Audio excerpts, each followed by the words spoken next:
and I'm actually very impressed with the rotation on this car as well. I expected to be a little bit more understeering, especially at high speed, but it really does hook up quite nicely.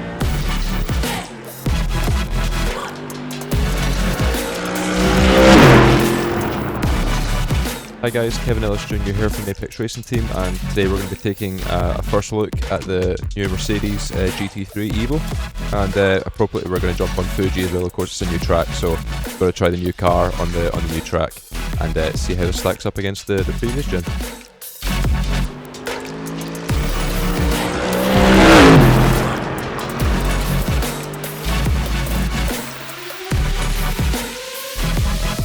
Alright guys, so as we hop into the sim then, first and foremost, take a quick look at the setup page and give you guys just a couple quick pointers. So we're just on the iRacing sprint setup. We're going to take that for a quick spin today. Now, a couple of the main things that I noticed like out the box with this car is just with the ABS and traction control settings. Now, in a lot of GT3s, typically the higher the number you go, the more support you'll get, or the more intervention you'll get from said systems. However, the Mercedes is a little bit different. The closer to 1 you go, this applies to both ABS and traction control, the more intervention you'll get. So if you feel like you want a little bit more ABS, going closer to 1. Key thing as well is the engine map setting. Just leave that on 3, that's full power. Apart from that, really, you just need to hop in. And first things first, obviously, audio-wise, it's a Merc. Always sounds good. Can't really go wrong with a Mercedes. And we've got a couple dash pages to go through as well. So you get dash page 1, which sort of gives you your water temperature and oil temperature. None of this stuff is really relevant to the sim. You can't really gain any performance through these kind of parameters here. But you do get your lap time, your live fuel, of course your ABS, traction control, engine map and gear. And of course once you've done a lap and registered the time, your lap differential will pop up here as well. Switching over to dash page 2, this is probably a little bit more useful. 1.65, that's 1.65 bar or 165 kPa or kilopascals, that's your tyre pressure. And then the 47 that you're seeing here is like your tyre temperatures. Anyway, we'll head out the pits. Got a pretty basic pit speed limiter. Then of course as you start working your way up through the gears, it sounds really, really good.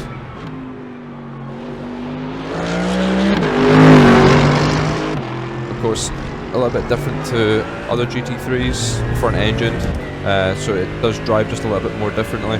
The front end can feel a little bit more numb on the way into a corner, but one of the main things is on-throttle stability can sometimes be a little bit lacking. Just obviously there's not really much weight over the rear end, so it's very easy for the car to want to sort of step out on you. So for me personally, I found that running slightly more supportive TC has worked quite well.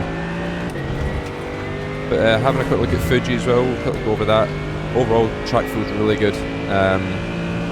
Japanese tracks have always had a bit of a tendency to have lower grip surfaces than others, but around here it does feel quite grippy, quite supportive, and the track limits feel really solid as well, and that's something that the Merc is really good at, is curb behaviour. So in terms of how it really stacks up against other GT3s, it's still a little bit too early to say.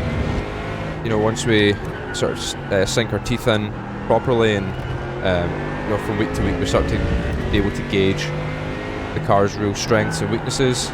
It's really quite hard to comment on how it stacks up against others, but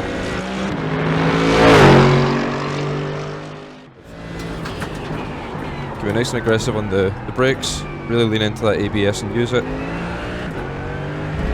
Of course, you have also got the master cylinders which you can adjust as well, so the lower number you go on the master cylinder, the less brake you need to use to actually get the car stopped. So you've got them on the front and rear that you can use, so if you feel like, you know, on the sprint setup I think it's got the biggest cylinders, so you need to use quite a lot of brake to get the thing stopped. If you're not a fan of that, you can simply go down on the number and make the brakes a bit more sensitive. The key thing as well with Fuji is it's got the new off-track system, so you need to make sure that you keep 2 tyres on the curbs on exit, and on apex it is actually quite lenient, which personally I'm a fan of. Like through this right-hander here for example, you see no off-track and we're pretty aggressive over that. And again, showcasing probably one of the strengths of the Mercedes is its curb behaviour. Traditionally, front-engine cars have always had a bit of an advantage to rear-engine cars or even mid-engine cars over curbs. seem to settle a little bit better and a little bit easier to manage. So I suspect when we get to the really bumpy tracks, or tracks like Monza and stuff like that, this car could probably come into its own and really be up there competing with the likes of the BMW, which again, it's been pretty much the top dog, especially last season. So the Mercedes is probably going to be a bit of a challenge on those kind of tracks.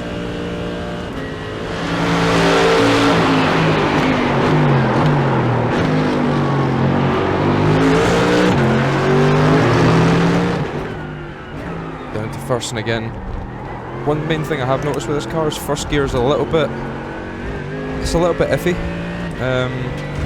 Definitely feel like you want to only really use second at low speed and try and avoid first as much as you can. As you downshift from second into first, it's quite a harsh shift, and it can sort of cause the car to over-rotate just a little bit, and especially on throttle as well, it's very hard to get the power down. And in first gear, see even in second gear, I'm having a bit of an issue there. Alright guys, so that would do us for this quick first look at the Mercedes GT3 Evo. I'm really excited to get my teeth stuck into this car and really see how it stacks up against the others, and really start to kind of break this car down over the course of the next 12 weeks and see really what makes it tick. If you guys are looking to drive this car this season, I think it's really good for a beginner to sort of jump straight into. It's nice and stable on entry. On throttle it can be a little bit sort of floaty, as I mentioned before, just with it being a front wheel drive car, but of course we've got loads of adjustments in these GT3 cars. We've got the TC that we can obviously make use of as well. So if you guys are interested to try it out, I'll be building the setups for this car this season and working through it with you guys and kind of learning with the Apex Racing Academy community. So if you're interested in becoming a part of this and really learning the car along with me, then don't forget to sign up at apexracingac.com.